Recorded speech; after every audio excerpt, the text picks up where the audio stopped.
Hello, everyone, and welcome to Building a City-Wide Culture of Engagement, how Calgary engaged 167,000 people. That is not a typo. That is a huge number.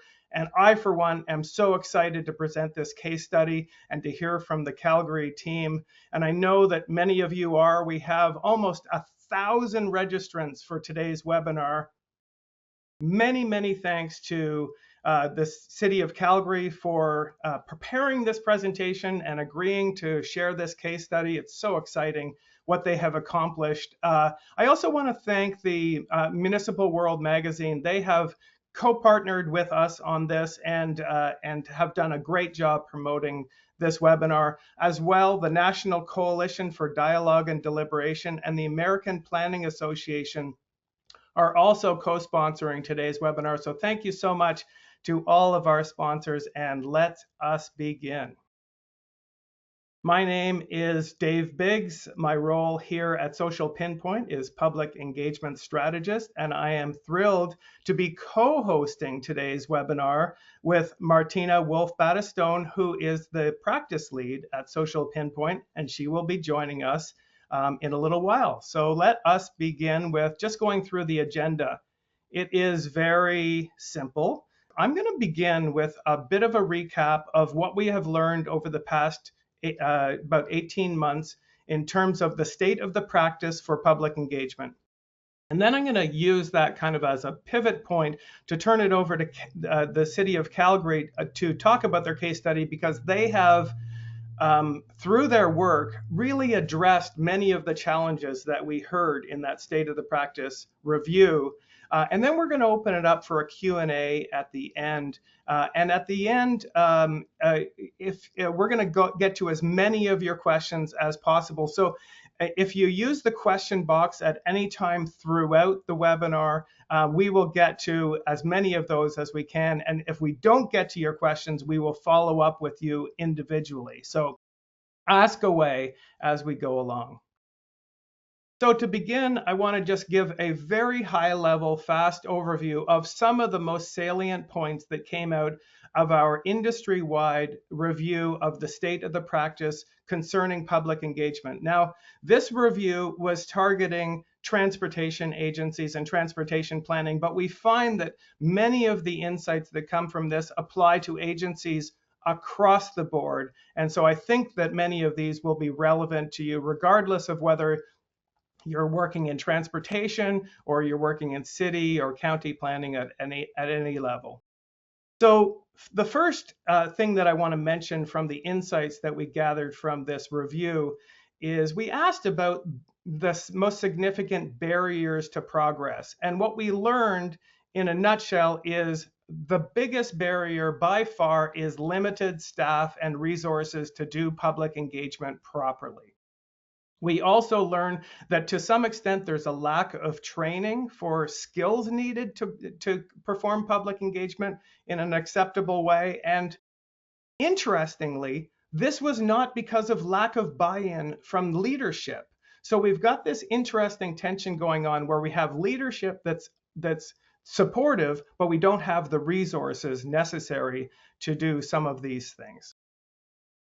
Next is level of satisfaction. We asked a variety of questions about level of satisfaction with the results that people are getting with public engagement. And what we learned is, for the most part, when we engage somebody, we're able to get useful and constructive input coming back.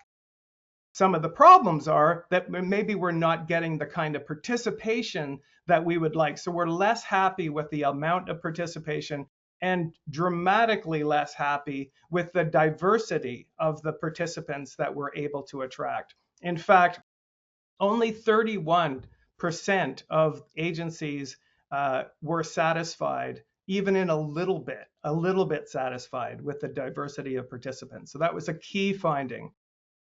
When we drilled a little bit further into the most difficult to reach audiences, what we found is the most difficult to reach audiences were people with limited English. Very close behind, young people, racial and ethnic minority groups, lower income groups, people with disabilities, and so forth. And when we look at it further, we can see, because we also asked an open-ended question, what other groups are you finding difficult to engage? And it's interesting how many people said that it's difficult to engage people who are positive or even neutral about what's going on with the planning process. So it's very easy to engage angry people, a little bit trickier to engage people that are neutral or positive. So we're not hearing from a full cross-section of the population. Interestingly, seniors not at all difficult to reach from the perspective of many people who responded. So let's take a moment to ask you a question. So if you're at your computer, I'm going to pop open a poll here, and I'm going to ask you about barriers to participation. So from the perspective of the participants, what do you think are the most important barriers to participation, particularly when you're thinking about those hard to reach audiences that you are trying to gain access to? Is it lack of time, lack of trust, some sort of disability or impairment, lack of or language or cultural differences, or just apathy? I'm going to close it off there. I'll give you a few more seconds. People are still voting. Okay, I'm going to end it now and share the results. So as you can see, out in front, lack of trust. That's interesting. Apathy. I think lack of trust and apathy might be related there. Lack of time, language or cultural differences. In terms of yourself as practitioners or your team as practitioners, I'm curious about what factors you think are limiting your ability to reach hard to reach audiences. So when you're engaging and you're trying to develop different strategies for engagement, what as practitioners is limiting you the most in your opinion? You can click on all that apply here.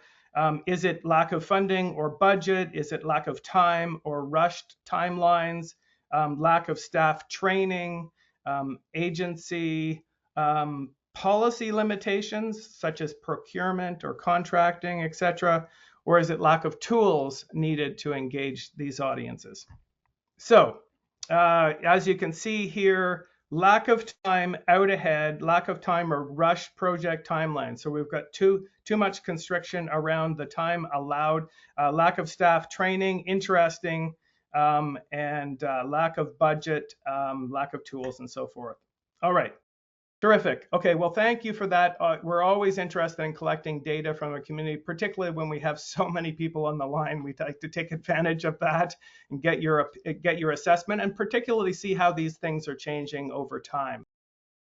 To carry on, we also asked what kind of tools people were using, and you can see the big takeaway here is hybrid engagement. That is where we're doing public kind of face-to-face engagement as well as online engagement at the same time or during the course of a project. We've also learned from this survey that the role of social media has been changing. It is no longer thought of as an engagement tool, but more of a promotion tool, an awareness building tool. So information out, but directing people to perhaps an online survey or something like that, which is not on social media. And then lastly, and this is a great kind of thing to finish on before I pivot to the Calgary case study.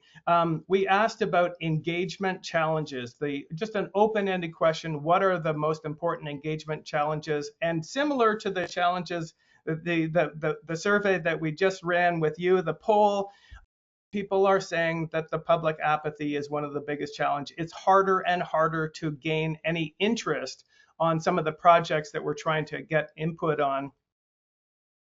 People cited apathy, distrust, lack of time, short-term focus, very similar to the poll results. Interestingly, NIMBY still skews the feedback. If something is close, people are angry about it. If it's farther away, they don't care. It's very difficult to get a broad cross-section of the community when people are just kind of reacting to, I don't want that in my backyard. If there's one case study that we've come across in the last little while that has really hit it out of the park in terms of meeting some of these challenges and surpassing them by a mile, it is the City of Calgary. So I'm so excited to introduce them now. The City of Calgary has really, it's almost like listening to this case study and listening to them talk. It's almost like a how-to manual for overcoming some of these challenges. So I'm really excited to share the rest of the time with the City of Calgary. I want to introduce now Ron Neff, Katelyn Richards, and Kyle McManus. We're going to start, I think, with Ron. Ron is the Community Relations and Public Engagement Coordinator at the City of Calgary. So Ron, why don't you pop open your webcam and take it away from here. So thank you for having us here today, and thanks to everyone for showing up and listening to us. I'm here with my colleagues Kate and Kyle. A little introduction of myself first, and then I'll turn it over to them and we'll get rolling. So I'm Ron Neff with the City of Calgary. Been working in public engagement for about 8 years total. I've had two different tours of duty, so to speak. Been with the city for about 20 years. And generally, most of my roles with the city have been in either community development or community relations liaison type roles. So that is my background and where I'm coming from. And I will turn it over to Kate for her introduction. Thanks, Ron. Hi, everyone. I'm Kate Richards. I'm also with the City of Calgary. I'm an Engage planner. I've been with the city for about 6 months now, but I'm not new to engagement. I've actually been involved in engagement with the community for over a decade, from a municipal perspective as well as through the private perspective as a private consultant as well. I'm really excited to share some of our case studies today and then answer some of your questions at the end. I'll hand it over to Kyle. Thanks, Kate. My name is Kyle McManus, and I'm also with the City of Calgary's Engage Resource Unit. I've been with the team for about 10 years, and I've done a few different things. I've been what we call an Engage planner or an Engage consultant. That's delivering service to one of our internal business units to help to make sure they're getting their engagement needs met. I've done some work on business process, and so really helped to build out the implementation of our engagement framework. So the tools, the templates, the methods that we use to try to be very consistent and very predictable in our engagement processes. And right now I have the great privilege of leading one of our Engage teams at the city, of which there is 3, which I think I might even talk about a little bit later on. As you can see, we have had quite a bit of success with our engagement process. These are the numbers since 2018. In addition to that, we have about 300 plus in-person events. That's a per year count. So for in the same time frame, looking at about 1,500 total in-person events in addition to what you're seeing on the screen. What we're going to talk about today is just some of the strategies and approaches that we've used to encounter or take on public engagement.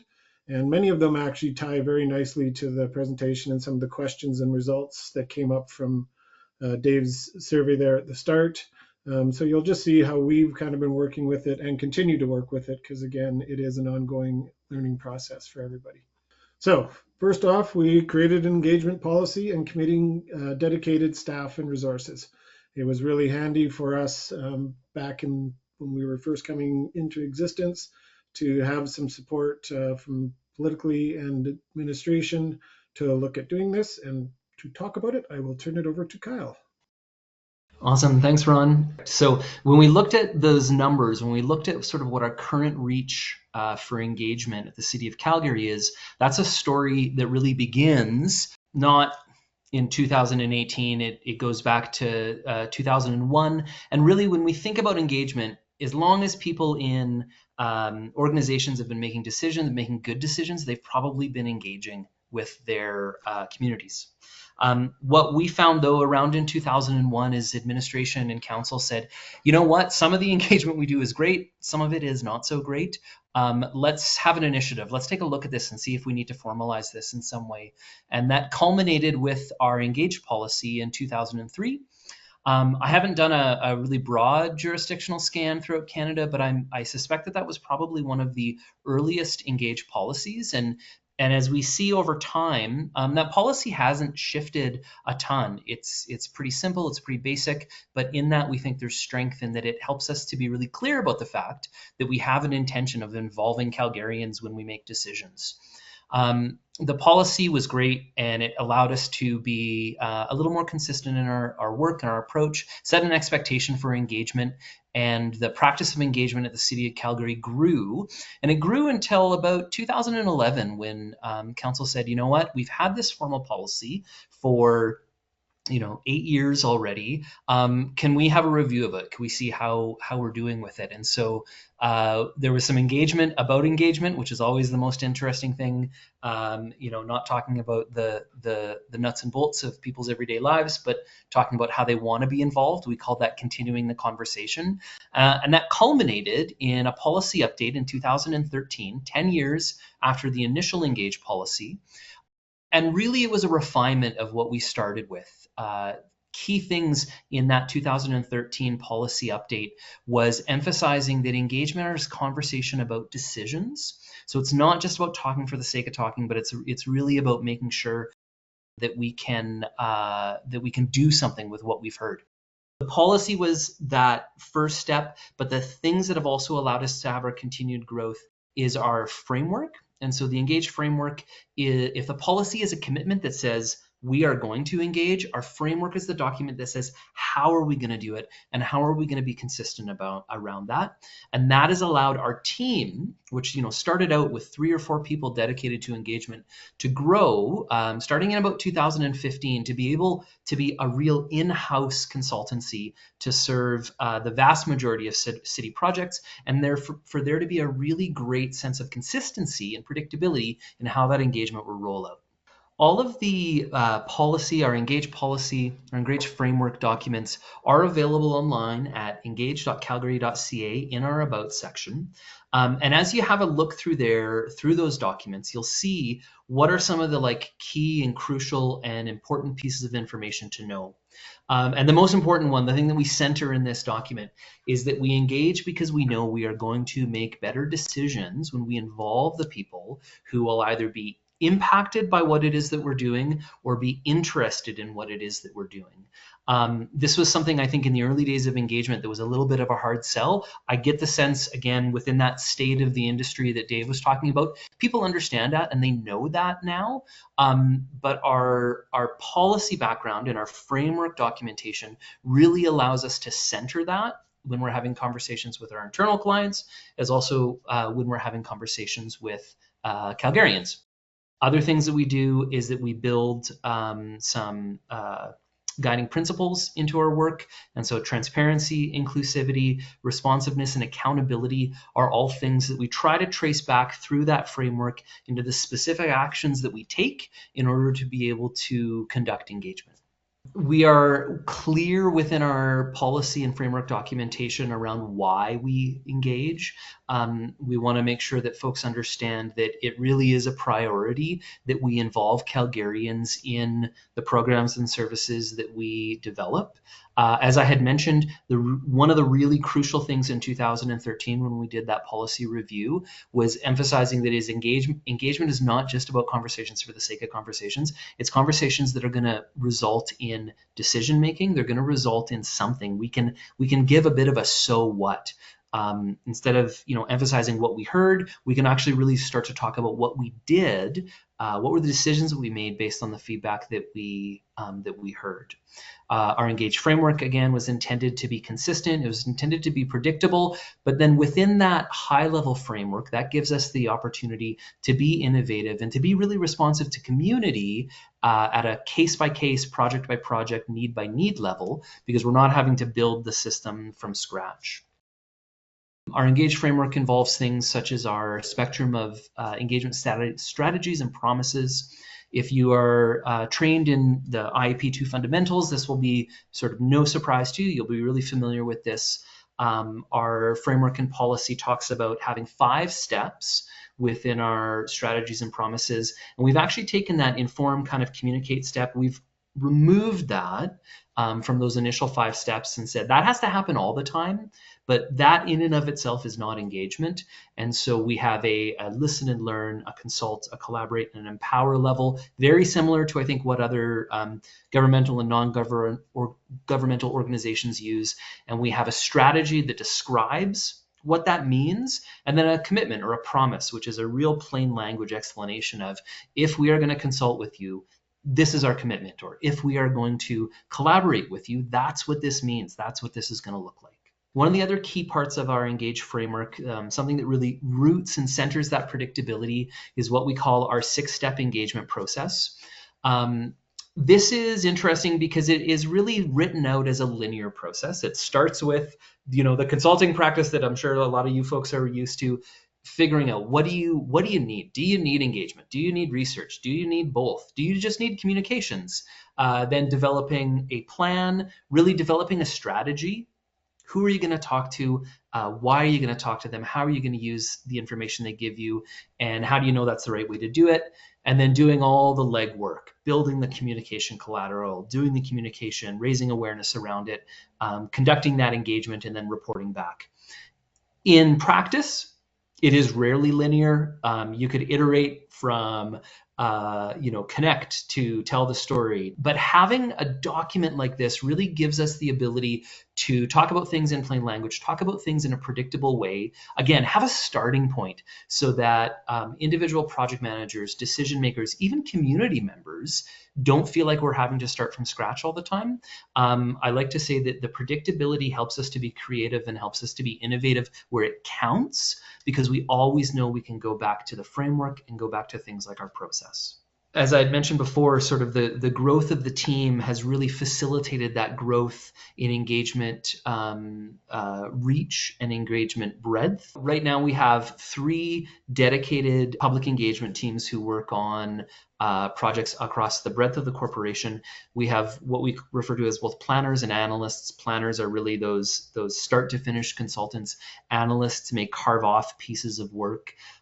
Something that I'm particularly interested in is the composition of our team. Until recently, you could not get a degree in engagement. And so we would pull from all across different work experiences. We have communicators on our team. We have folks with a community development background, social work, recreation. I come from a teaching background myself, and so have been really excited to bring some ex-teachers into the fold. And we also look to support diverse cultural backgrounds and just diverse lived experiences. We know that having engagement which is going to be meaningful and connect with communities is going to only happen if we're able to understand those audiences, understand sort of what those folks need. Sometimes we're able to do that through our hiring. Sometimes we do that actually just through contracting to bring people in to be able to help expand our understanding. And I will give another plug for IEP2. A lot of our foundational definitions are really rooted in that IEP2 tradition, and we also rely on a lot of the IEP2 training to, again, give everyone that sort of common base level for where they start. Something that is unique about the City of Calgary that you don't see in a lot of other organizations is that our teams are centralized. And so there are 52 individual lines of service that exist within the City of Calgary, and they are organized within 40-some business units. It is a massive organization. What is really interesting is that our community members are folks who come to engagement. They don't really care about that structure. What they want to know is just how is the city going to listen to them, and how are they going to incorporate what's important to them into those decision making? And so our team being centralized is a wonderful conduit between those areas of specialization, those individual services that the city offers, and then the communities at large. We have the challenge of not necessarily being subject matter experts in a particular client area, but we are fast learners, and we often say that if you can explain it to us, then you're going to be able to explain it to the public, and that we're going to help to facilitate that learning and that conversation in happening. So awesome. I'm going to pass it back to Ron to talk a little bit more about some of the project examples, and then I'll stick around and hopefully can help to answer any questions that may come up at the end of the presentation. Thank you, Kyle. The next thing I want to talk about in terms of a strategy is how we've sort of taken on, as Kyle just mentioned, a real breadth of different topics and departments and what it is we're engaging on. But one of the things that we really have had great success with is sort of the fun and the controversy, or the hot topics. It gave us an opportunity to gain some awareness, get people involved in some topics that maybe were a little more widespread throughout the city, see those high numbers of response, and they were kind of based on various different topics. One of the ones that we did that was with naming the snowplows. Now, again, lots of fun was had with this, but it really was born from an opportunity to create a bigger awareness and more information around our snow ice removal program, referred to as SNIC. And so they really wanted to help to educate and get the word out there about what is it that we do, and when a snow day or a snow emergency, as it's called, with certain amount of snowfall is declared, what people need to be aware of and how we're going to approach it, we being the city, in terms of looking at it. So this project really did create a great amount of conversation. We had letters to the mayor going forward, and people were back and forth naming their different snowplows, and each of the snowplows do, if you see them out and about, they will have a name on them. And so it was really just a great way to engage with folks on a fun, but also really served a great purpose from the standpoint of messaging. And obviously on the page, we were able to include links for road conditions and what that snow plan actually looked like. The next one I want to talk about is naming Calgary's bird. So again, this has been done in other cities, and it was born from being recognized as a bird-friendly city by Nature Canada. It was put forward in an actual notice of motion, and it came from, again, an opportunity. This one was during COVID, so it was a kind of a prime time for us to really amp up some engagement and opportunities of online work. And so, again, created great educational process to what we're doing, how we went about it, and different tools that we could kind of play around with. And we did get the winner with Calgary's bird, which was the black-capped chickadee. Some of the fun stuff that has come from that since, there was a call by the Magpie group to actually have a recount and things like that, which actually gave us an opportunity to really comment on the fact that, you know, it's not about voting, it was about engaging and getting people's opinions and finding out some of the information. So this one was with the RV parking bylaw. Definitely knowing this one was going to be controversial from the word go.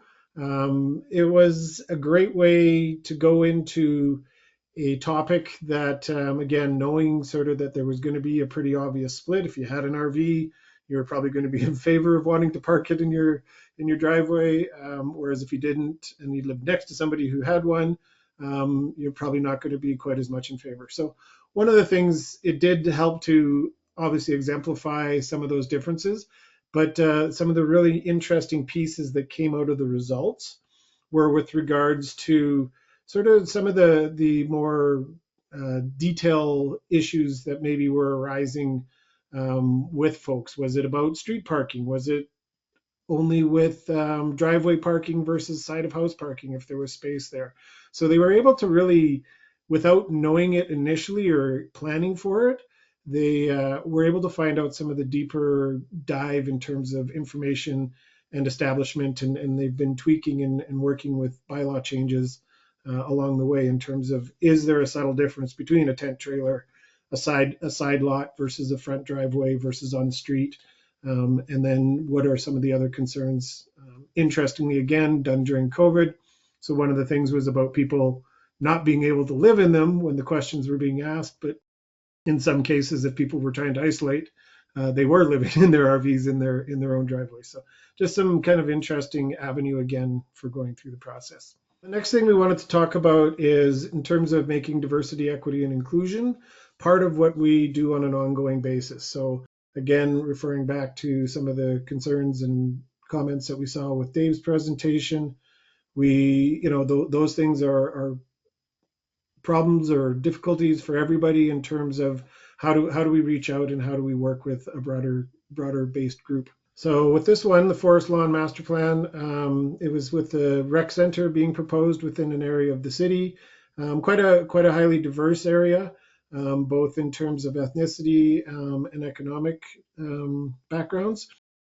This was really interesting because they were able to really entrench themselves in the community. They worked with a lot of the community partners, different agencies, all the community liaison kind of work, and they were out there on an ongoing basis and regular basis, not only with specific groups, but sort of on a whole. So you can see some of the great numbers and some of the opportunities and process that was taken with this. One of the very interesting things was not only getting that broad-based, diverse feedback and input, but with regards to sort of what would be in a center.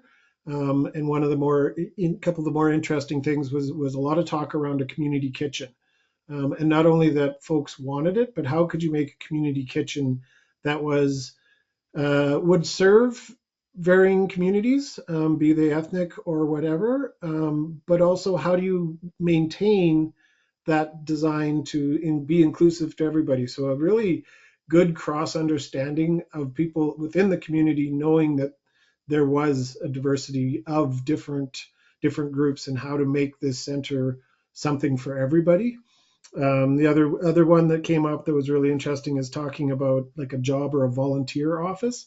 And again, that's for a lot of new immigrants or other backgrounds in terms of looking for opportunities. Where can I volunteer and where do I take it the next step to maybe get some job training or job specific, be that with the actual work, or is it about looking at resume building and some of those types of things. So those are some of the really interesting pieces that came out of that one.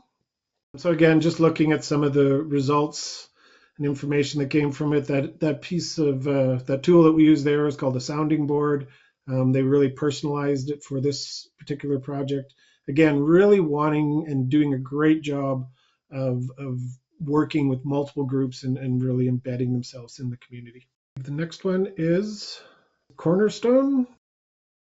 And that was a parks project that I worked on directly. So what we did here in the Northeast, it was the development of a regional park or the planning for a regional park. Again, one of the things that we did here was similar to the forest lawn, but sort of done on a bit of a smaller scale.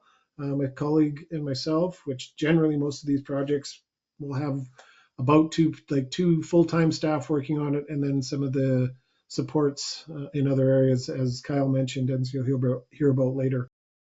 We went out and did what we referred to just as a pre-engagement. We kind of drove around, got a sense of the neighborhood, got a sense of some of the gathering spaces. Where was it that people were going? We kind of randomly ended up popping into a few parks where we saw a lot of Sikh gentlemen that tend to gather during the day. They have what they call their own council. And so we were able to get about 2 or 3 parks and really just have a basic pre-engagement conversation with them of what was important and what were some of the things that we should be looking at in terms of engaging community further. As you can see here, this was one of the ones that we also used the translation tool with regards to Social Pinpoint and their work. We also did some translation work around the postcards and stuff we handed out to advertise and gain further awareness with regards to this project. With that postcard one in translation, one of the things that we've been obviously working back and forth trying to figure out what is the best way to go about doing it. We had developed 5 different cards with 5 different languages. I can't remember them for sure, but Tagalog, Hindu, Sikh, or Hindu, can't remember. Anyhow, 5 of them.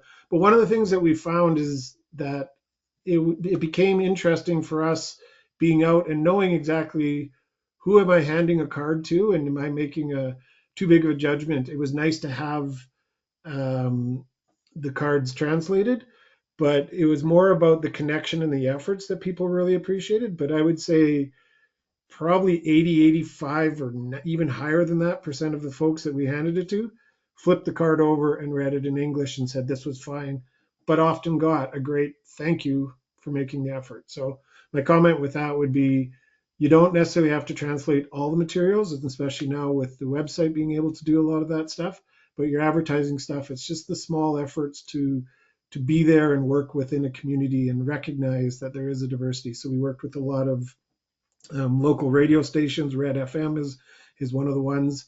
Counselor's office, who already had connections in with cultural groups. We were at the local grocery store, so Cello Foods, very ethnic-based grocery store, and we just popped up there and let people know what was going on and really drove them to the website. On the one side there is also it's a new development area, and we were at the parade of show homes there. So again, taking advantage of opportunities where people were, rather than trying to get them to come to us, we went to them. We found with that last project, it wasn't anything really to do with the cultural, other than learning to work with rather than trying to get them to come to us. But the other was with regards to seating in parks. And it wasn't about needing something specialized. It was just how we were organizing our seating. So really, really important to folks in this area that it could be more of a conversational, a gathering space as opposed to a rest stop type bench. The next one that we're going to talk about is providing educational information for context and informed input. And I'm going to turn it over to Kate. Thanks, Ron. Yeah, providing educational information for context is really important. If your audience and the public doesn't understand what you're presenting, what you're gathering feedback on, you're not going to get thoughtful, well thought out feedback that will help inform really solid decisions for you and your organization. I'm going to talk about a few case studies, and they've done a variety of things to communicate what they're doing, but I wanted to highlight a few. This is Deerfoot Trail Functional Planning Study, and Deerfoot Trail is a major highway, and this was an initiative between the City of Calgary and Alberta Transportation. And the study covered a huge spans, 35 kilometers and 18 interchanges, which is pretty amazing. It was a big project. One thing that they did really well was use a few tools on the portal that really told the story and help the public understand what they were proposing. So, for instance, they had a really interactive and visual way of what different traffic flows that they were proposing for things, and they used videos for it. So it was a simulation of what they were proposing, which is really great because sometimes these transportation planning projects are very technical. They're very technical, and sometimes it's difficult to make it plain language. And here at the city, we want to make sure that all of the information out is plain language. People understand it. We try to work at a grade 6 or grade 8 level. So sometimes it's challenging to do that. But what's so easy about a video is you can really see it. People can understand it through that visual. So they did a great job of doing that. And I really encourage you to go onto this project page after this presentation and check it out. They also utilized the hotspot application, and it's the hotspot map. And so you could click on the area on the corridor and you could see the concepts that they were proposing for that, which I think is really great. It really helps the public understand specifically what is being proposed for their area, but it also shows how all those concepts will connect in together. So I thought it was a really excellent way of showing that. And I think ultimately, this is just a snapshot of some of the feedback that they gathered. And I think what's most important to say is that, you could see a really strong understanding of things because there were clear preferences that people were providing. And I think that really calls back to the fact that they understood what they were providing feedback on. And so I think the project team felt really confident about, the feedback that they gathered throughout this process. The next project is responsible pet ownership. So the city was updating the responsible pet ownership bylaw. And it was about 12 years old since it was last updated and really needed to be reviewed to better meet Calgarians' needs now. So the goals of the engagement were to understand what Calgarians or thinking works in the current bylaw and regulations and what's not working, and really seeking feedback to inform the bylaw new things to include and amendments to make. They used a virtual presentation that I think they hosted a virtual presentation and then they posted the video online. And I think that's a great way of really allowing the public to understand what's going on. They don't have to go through multiple documents. They can see the presentation. They can understand the who, what, why are we engaging in a really visual, fun way. And then they also really set this page out really well, where they have a project overview. So what's this project all about? They also have a report back, what we did, what we're doing in the what's happening section. So I think it's really a great flow of information. It really has, if we're saying we're telling the story, it really sets out those plot points to guide the reader to understand the process, which I thought was fantastic. And then you could really see that uh, from the results that they really supported changes to the bylaw. They saw there were opportunities to make it better, and so the public really gave some really great feedback on that, including enforcement, changes to education, and nuisance and dangerous animals. And you can see on the page they have reported back or closed that loop to talk about ways in which they are utilizing that feedback to update these aspects of this bylaw. So the next thing we're going to talk about is going hybrid, something that I'm sure a lot of you are doing. And we went virtual over the pandemic, and as we've been easing our way out of that. We're finding that having both in person and online paired together really develops great results. So I'm going to talk about a few case studies for that. So the first example is a project I'm currently working on when we just finished up phase 1, and it's for the Sarcee Trail Bow Trail Functional Planning Study. And like I said, we're in the first phase, and the project team really wanted to gather feedback in this first phase from the public based on their lived experience in the area, including the challenges, ideas, and issues they're experiencing to help the team develop some concept options for a new interchange and improvements along both corridors. First, we did a virtual information session. So that makes it really accessible for anyone who wants to get a taste of what this whole project's about, what the first phase is about. And it really helped the project team prepare for in-person events. So they could kind of get an idea of what people are concerned about, what their questions were, which is a great primer for going into in-person open houses. At those in-person open houses, we did a few things. So we had what we call roll plots sometimes, but they're big maps that we used at the information sessions. So folks could go walk over to a map, write on stickies, ideas, things that they're experiencing, and kind of populate information that way. We also had some open-ended sticky questions on information boards. We had a really great turnout for that.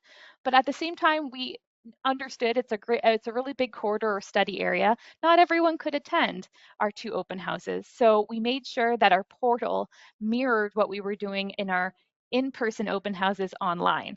So to do that, we utilized the Social Map app, and that gave the opportunity that really mirrored that in person, where they could, put a pin somewhere, write information about what they're experiencing in that area. So it gave like a real continuity. And then we also used the feedback form app or tool on the portal as well, and that really mirrored that sticky question open-ended kind of feel at our open house. After the in-person open houses, we actually took all the stickies off of the in-person maps and we inputted them into the social map app, which was really great. It's a great place to for record keeping wise, so we don't have to hold on to all of those maps. We did take some pictures of them, of course, but it's great to have all the data that you could pull out all together. And the hybrid approach really provides more opportunities for people to participate, which that's what you want. You want people to be able to participate no matter what their circumstance, no matter their working schedule, and doing this hybrid approach is really great. And we had 1,500 responses and some really thoughtful feedback on the process. And I really feel that part of that is because we had different options online and in person. The next project is Memorial Drive Functional Planning Study. And this was a roadway extension with an overpass. That's what the project's scope was all about. Their approaches to hybrid, it was a little different than Sarcebo. There was a virtual information session in phase one. That's because we were just easing out of COVID for that. So that was our main source. But then in phase two, we went hybrid with a virtual information session, in-person open house, and using the online form as well to gather feedback, which worked really well.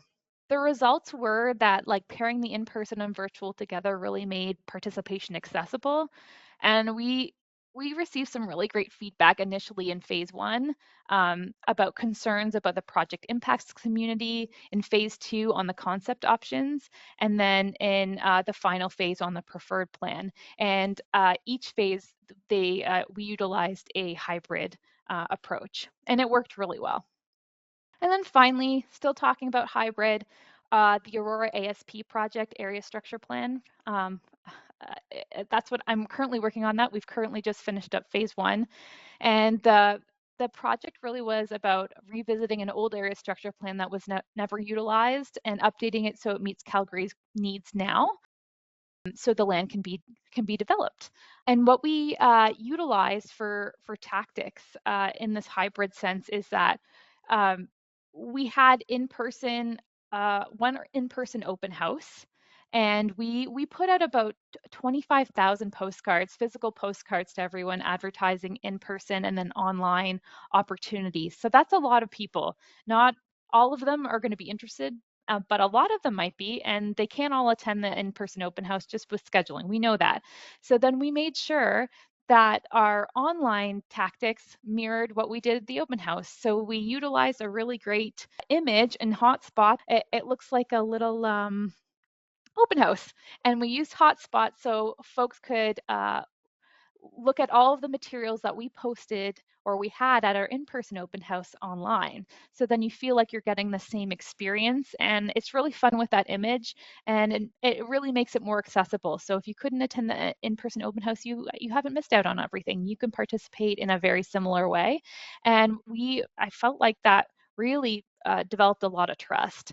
And we had a huge in-person turnout with 200 participants, but we also had 300 responses online as well.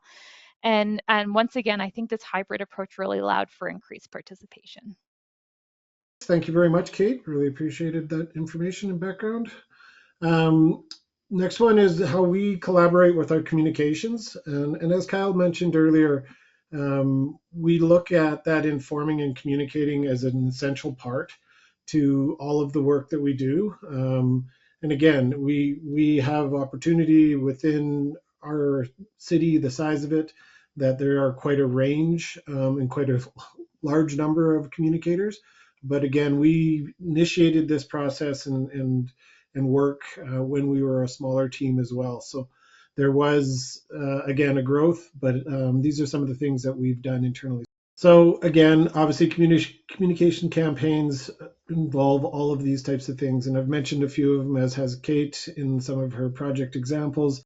And just really looking, again, there's a recipe and there's a basis, but it's not necessarily one size fits all. And depending on the information you're trying to get out and who you're trying to get it out to, really changes where you're looking at your communication campaigns.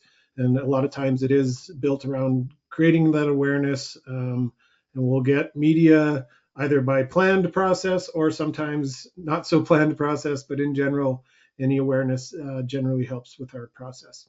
So one of the things that we have done is really create some opportunities for communicators. So again, when we were smaller and it was always the same group of communicators that we tended to work with, it was a little bit easier. But as we've grown and as we've increased our breadth of reach across the corporation, we sometimes run in with communicators who really don't know what we're about either. So we've created this ERU and U page, and this is strictly an internal page for our communicators. So when they come on their second day, third day, whatever, or before they take on a project, they can click on this page, and it goes through sort of a process of how you work with us, or how we work together is really what it's about. And again, this was a good kind of fun page to play with because it was internal, and it was we played it up to have a little more fun with those folks, and really wanted to encourage and build on the team approach, because you really can't accomplish good engagement without good communication and information. And again, it's not about everybody having an absolute completely set job, but it's an understanding of what the project is about, what we're trying to achieve, and then splitting up that work as to when and how it's going to get doled out. Again, they have certain areas. They work with some of the stuff that you saw on that first slide, but we will do we do the web page build out. They'll do a check for us. They'll do some of the advertising. We'll put them out. Again, it's kind of that back and forth, and really working around the strategy and building a team approach to it. And then from there, actually very good continuation with regard to the communications. Has been mentioned before, is really about this closing the loop piece. And this is, again, part of a key part of our strategy and our process. And it really is important to get back to folks onto what we heard. And the what we heard portion of it is with regards to, we really treat that as fully reflective. And again, it helps in our building our trust and our process with the public, in that we are there, and although we have some embedded, but generally there as an independent source to work with project teams on gathering input and then being able to show what people said. And so that's really a key part. And as we stick to that as part of our embedded process, we have found it builds a level of trust and credibility in terms of what we're doing. So what we heard, as I said, is very reflective.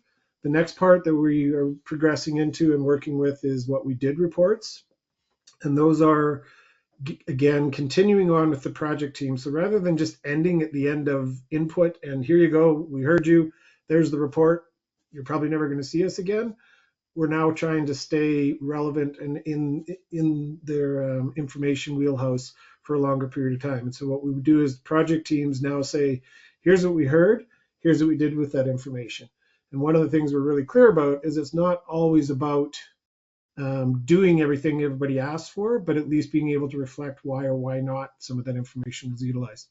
So one of the things that we're really working with is some of that reporting and some of the styles that we're utilizing with it. We're moving to the one page. So again, rather than the full report that's created and developed in a PDF format, posted on the web pages, we're adding in stuff like infographics. So one page information, what was heard, what was done, or where we were at. And then on the what we did side, we've just started to explore some better opportunity with stuff like the hotspot map. And so you can actually click on the different areas and see what it is that has happened. So again, here you go from the chart that's provided online to the infographic that was created with Cornerstone Regional Park. And it gives a good overview. These things really work for many people, myself included, who aren't about to go in and read the full report and sort through the graphs and look at the information. One of the things we do add in our what we heard is a verbatim section. So we do include any and all feedback that we get. So the reports are themed and coded, but the verbatim is available for those folks who maybe want to go in and look at their information and say, that's what I said. They did include it or they didn't include it. The only reason we wouldn't include it is if it's offensive in any manner, either foul language or other racial slurs or something of that nature.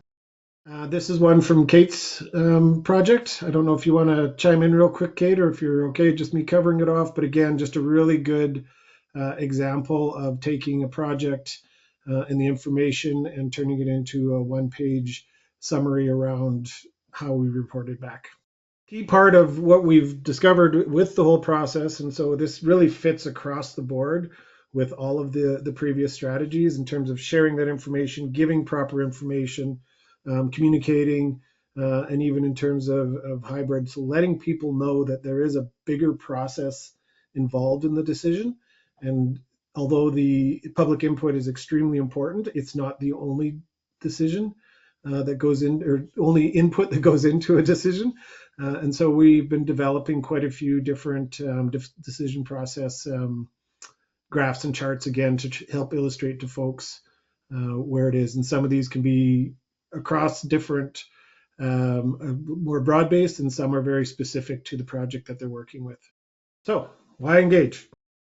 As I've said, and we've been talking about, really it was about improving city's reputation with the public. Again, is it perfect? Absolutely not. But we are making great strides. And again, from our perspective in particular, with regards to the engagement. And as Kyle led us off with, it really came from having some standard practices and a base of what we work from.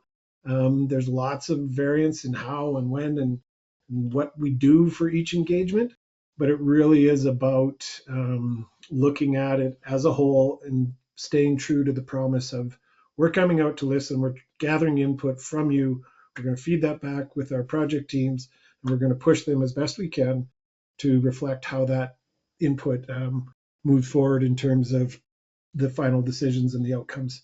And then, as also noted, really expanding out and working with hearing from diverse voices across a broader range of the communities.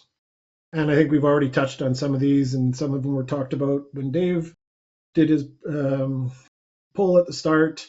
This is things that you're never going to get away from, right? And I think that's part of having a team or having people support basis, because no matter what you do and how good it can be, and often is, you're still going to get people that are unhappy with the decision. If they don't get what they wanted, you're going to get that. So again, more just an awareness for everybody out there as you're going into this or going through it, whatever it is you're going to see these things always pop up. And again, great opportunity to review and revise for next time, but having a base and a platform of which we work with and promises that we keep really helps to avoid some of these things.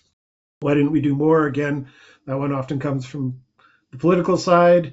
We could have done more engagement. Well, yeah, we could have if we had much more money and much more time, kind of thing. So we've really been better at establishing that off the start with project teams. How much time do we have? How much money are we working with? Here's what we can do, type thing. The loudest voice, and again, this came up directly, we tend to hear more from the negative. But a lot of our open houses and a lot of our hybrid approaches have really helped to balance that a lot more. Again, open houses, you really tend to see the negative and people will react to that negativity and build on it. Whereas online, they can maybe go in, read the information fully, and although they won't agree with it, they understand sort of better why we're doing it. And then, of course, you have everyone is an expert, and they think they could have done it better and build that road much easier, but they're not really aware of the inner workings. And that goes back to the decision process graphs and charts that we're trying to make more common with our information. So it's not just about public input, it's probably technical, bylaws, and a whole bunch of other things that come into that work. There you have it. Those are the strategies that we have utilized. We were able to create that policy of engagement. We don't just stick to the absolute tough ones, but sometimes the tough ones are the best ones to get that reaction on. So the controversial, the fun, the hot topics. We do focus and work with diversity, equity, and inclusion. It's really core. And again, finding out and being a part of a community or being in the community is so key finding for us in terms of how we've had success, as opposed to thinking you're going to create something that everyone's going to come to and react to. Find out how to get to them first and where to go to get that information to them and get their input from there. Giving that background of informed input, because we want people to understand why and how decisions have gotten to the point they are or why projects are moving forward in the way they are. Hybrid, totally about accessibility. Communications ties into all of it. And then, of course, the closing the loop. Thank you very much. And we will turn it over to Martine. Thanks so much to Ron, Kate, and Kyle. Really can't say enough about the work that Calgary is doing across the board, and it's just inspiring. Coming from the city of Pittsburgh, I know it can be a little daunting to see a city like Calgary that seems to have a lot of resources at this point now to do this type of engagement. So we wanted to highlight a couple other places that maybe are smaller or more new in their engagement journey, specifically with a digital platform. One municipality we want to highlight is Durango, Colorado. They launched their digital platform site in March. So it's only been up for a few months, and they already have projects from across a wide range of departments. And we just want to kind of highlight the types of engagement. It doesn't always have to be necessarily the decision-making power in the public's hands. So a great example of that is they shared out the resumes and biographies of the candidates for police chief and asked people to submit questions that the candidates would be asked during their interview process. So not only is that a great way to bring some transparency to a process that is typically maybe a little insulated to the city, but also really allows for people to explore, and then they updated, as they went through that process. Another great example from Durango is this capital improvements project page, and they have some different funding pots from different taxes and other programs, and they're trying to get a sense of people's priorities. So they have this Fundit tool that basically gives people points, and they can support different projects that all have a different cost associated really with the scale. So you can see that I've exceeded my budget, so I'm gonna go back, and it really helps people kind of think about what are the things they want to prioritize given some restrained resources. Another example is the City of Burnaby, and they launched in August of last year, so they've been up a little bit longer. But they have done some really cool stuff, such as they dedicated a page to Christine Sinclair, who is from Burnaby and was on the Canadian national team. And they just asked people to share some well wishes as she went into retirement. And so people could share videos, they could share, stories of watching her, just really, show their support for the hometown soccer player, which is, I think, a great way to engage people in, kind of community building and celebration. Another great project from them is the BC Parkway Enhancement Project. And you can see that they've done a great job of communicating, the timeline and expectations. And then they have this map, as was highlighted, I think by Kate, to where people could share, their vision for the corridor and things that they want to see maybe as it relates to, a dog park or an idea or a concern that they have. So they're capturing that data with the map as well as a survey. And then the last one I'll highlight is their Central Park Master Plan. And again, they've got the timeline so people know, what the plan is, and they can get a sense of how people are using the park, what amenities do they like in other parks and why. And I think one of the great things too about this survey is people can rank, what's important, acknowledging that there's only so much space. So is it most important to protect trees or put in walking paths, maintaining clear sight lines, things like that. And then really, getting a sense of what type of art people want and different amenities. So those are some just, examples of maybe smaller municipalities or municipalities that are newer in their journey using digital engagement. All of these sites are social pinpoint sites. Social pinpoint is a customizable platform that facilitates public engagement for any municipality, agency, or organization that's really looking to collaborate and build trust with the community.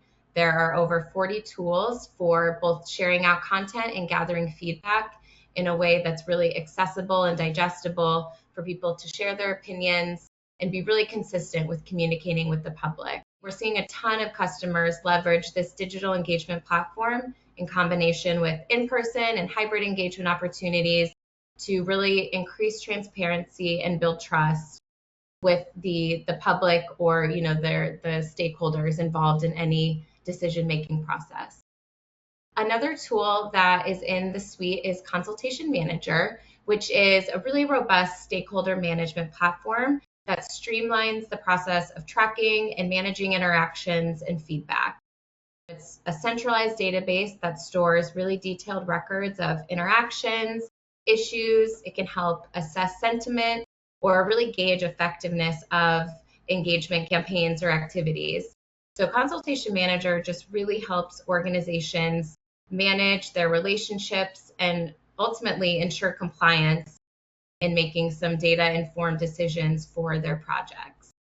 So there are a lot of different customers for both of these, and I'm going to hand it back over to Dave Biggs to share. Thank you very much, Marty, and thanks to the entire Calgary team for such a mind-blowing presentation. That was fantastic, and I learned something every time I see one of these case studies.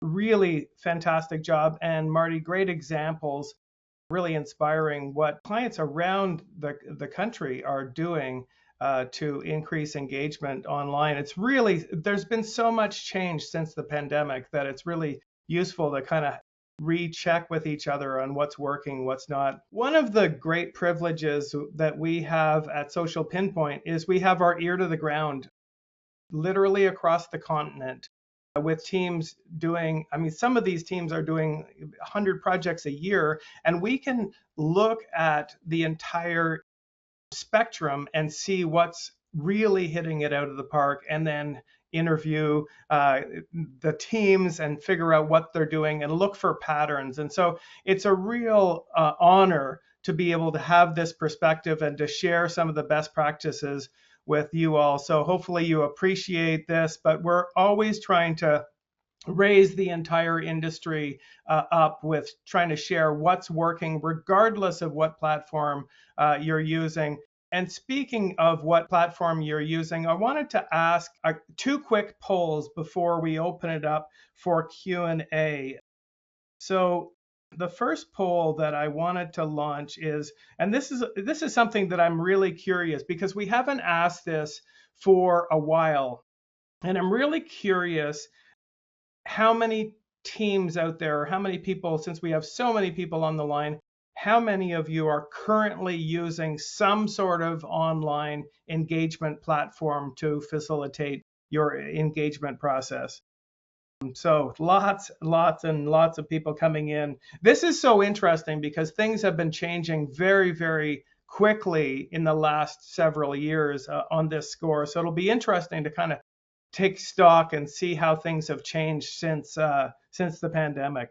So you can see that 64% of participants in today's webinar are currently using an online engagement platform, and 36 are currently not. That has, it was below 50-50, so less than 50% of teams in the past. So that has come up quite a bit.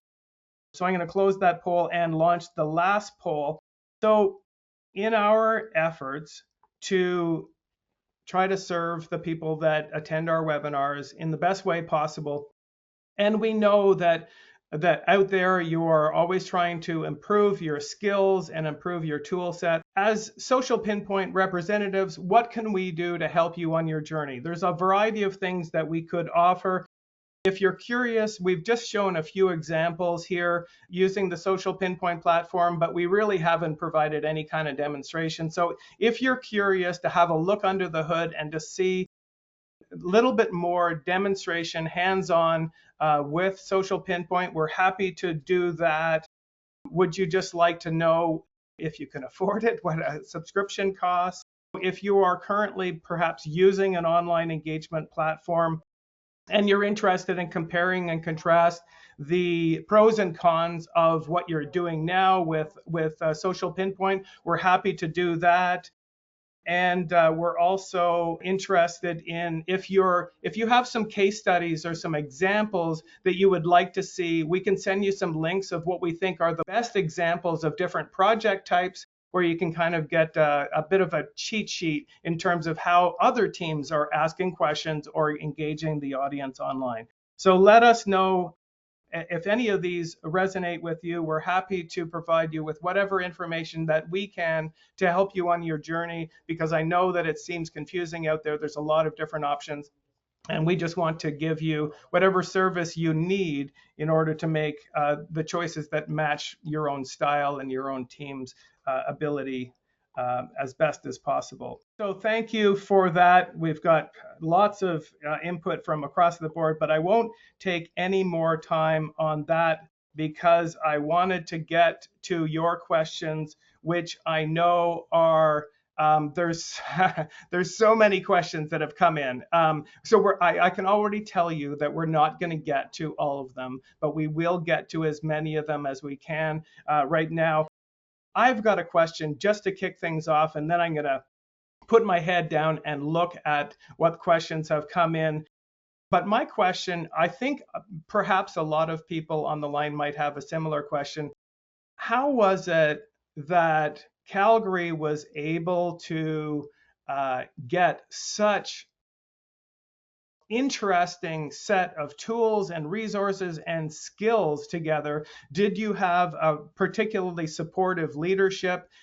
What was that conversation like? Was it difficult? I'll invite the panelists to pop open their microphones and their webcams and join me. Maybe Ron, do you want to start? How was it that you were so blessed with the resources that you need to do this in such a spectacular way? I'm actually going to lob that one over to Kyle because he has that history base. I think so.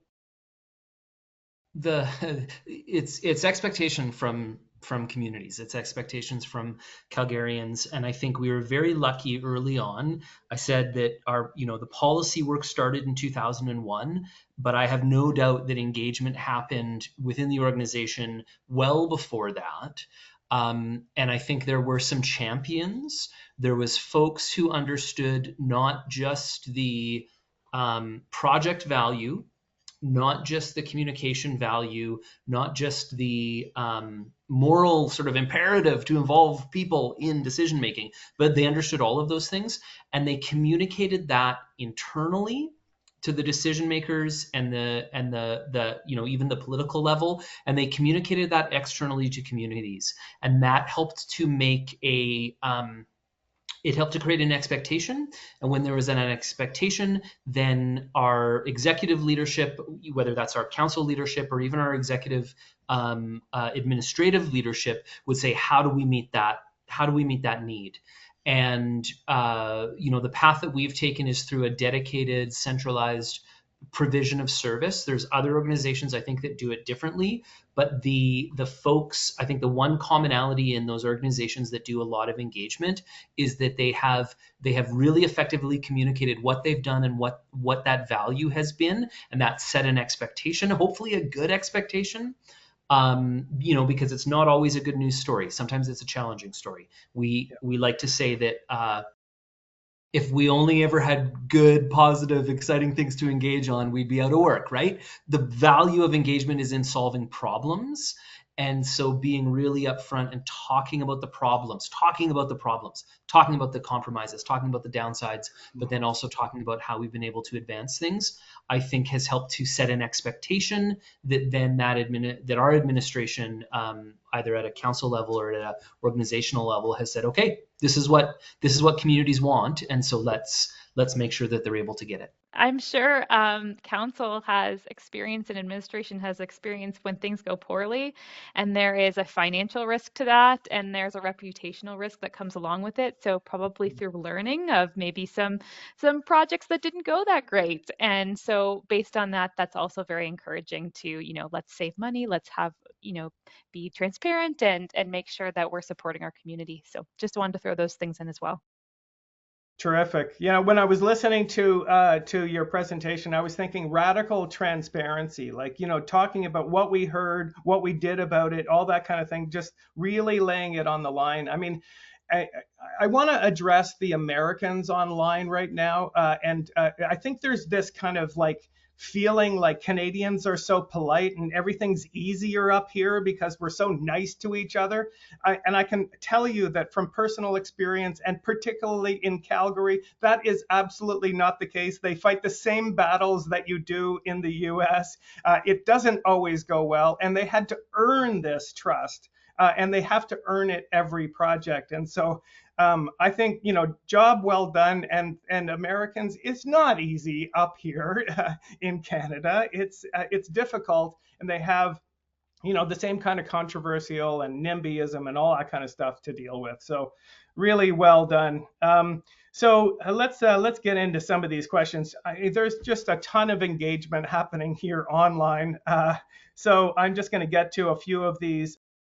Somebody said, you mentioned it a bit, but can you provide more detail or more specifics on how to engage groups that often get missed, such as this person is thinking low-income groups? What are some of the strategies they would use to, for example, target an underrepresented group or a difficult to reach group? I think one of the key things that we've been able to do is with the diversity of our staff and recent hirings, we have people that come from quite a range of backgrounds or working with different community groups already. But also within the city, we'll take a look at what community we're going into and getting a really good sense of what some of the demographics and the information from that standpoint, and then making the efforts to build those partnerships. So again, ideally, if we can do it directly, but often you're more successful doing it within a partner agency that is already working with that identified group. Yeah, I love that. I mean, one of the things that we learned in the poll and that you covered is we're always dealing with a lack of trust. And I think the lack of trust is actually getting worse in a lot of places across the continent. And so, that kind of looking for partners that have the trust and teaming up with them, you get to ride on their trust that they have in their community. So I think it's really a smart best practice to try to find community groups that represent the difficult to reach audience and try to figure out how do we partner with them to use their outreach and to use their voice to try to curry some engagement. The other thing I'll just quickly add to that, and I think Kyle wanted to chime in real quick too, but is just even, as I said, with the Cornerstone Project, sort of that willingness to go out and be in the community. And sometimes it's going to be a little bit uncomfortable. You're going to run into those things, but the fact that you're there trying goes so far in terms of what it is and how you start to build that trust and build their ability to give some input. Two more questions here. We're not going to get to them all, but there's so many great questions here. So I'm going to pick a couple. This one hopefully is quick. How does Calgary present their data to City Council? So I know, looking at that map that you showed, where there's dots all over it, how do you summarize something like that? What do they give you? Like 10, 15 minutes, and you've got to summarize what 10,000 comments have come in. How do you do that? Yeah, one of the things, so there's a couple things we try to remember. One is that counselors are community members, and that we have the great privilege of being able to be paid to do this work, to spend a lot of time thinking about it. And counselors, like members of the community, have a million things on their plate. And so they need to have plain language information that really summarizes the most salient features, the most important things, so that they can pick up, what do I need to know?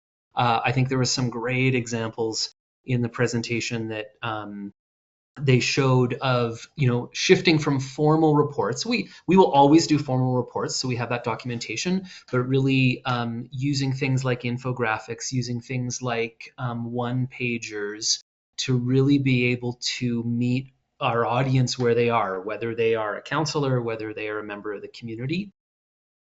We constantly fight the battle of really explaining what is the purpose and value of engagement and how is it different from other more formal types of research.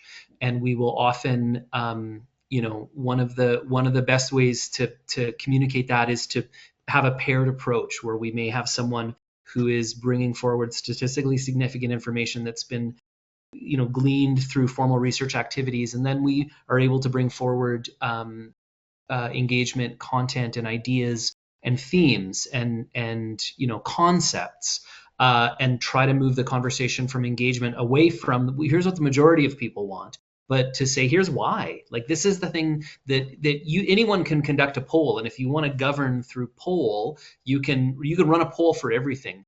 But if you don't do engagement, you don't have the nuance, you don't understand the underlying value that people have around these issues.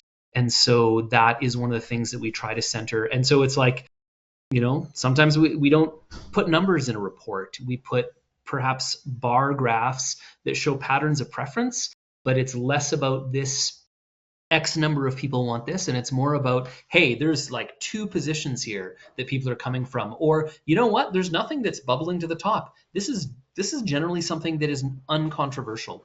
And so I think if you were to go to our site and look through all the report backs that are posted on those pages, you'll see some different tricks and tips that people use to make the information bite size. Fantastic. Unfortunately, folks, we've come to the end of our 90 minutes.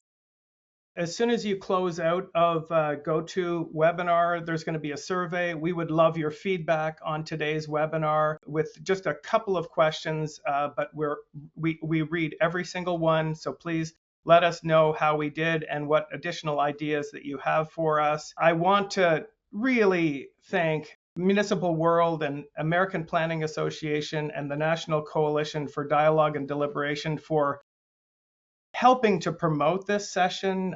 We have almost 1,000 people registered, which is fantastic. Big thanks to the Calgary team for preparing this webinar. The information is just so nicely presented. I know that we're going to share not only the slides, but a recording of this session and maybe some other resources. People were asking about some of your documents. I think my favorite question that we actually didn't get to, but I've got my favorite question. Can you share your awesome sauce document, please? Because it is awesome sauce. That's probably my favorite webinar question ever. But maybe we can share in the follow-up material some of the documents that you've produced that are publicly available, just because I think those infographics and just like what we heard and the transparency, I think is just exemplary, and people would love to see how you've documented that. And you've done terrifically well with a relatively small team, which is really exemplary. And I think that some of the tools that you're using that reduce the actual amount of person hours is really well done. Thank you again for your presentation. Thank you to everybody who is online for joining us today. There's a link, if you are an AICP member, there's a link for continuing education credits. We will also send that in the follow-up email. So with that, I'll sign off. Thanks again to Marty for being my co-pilot today, and thank you all for joining us. Take care.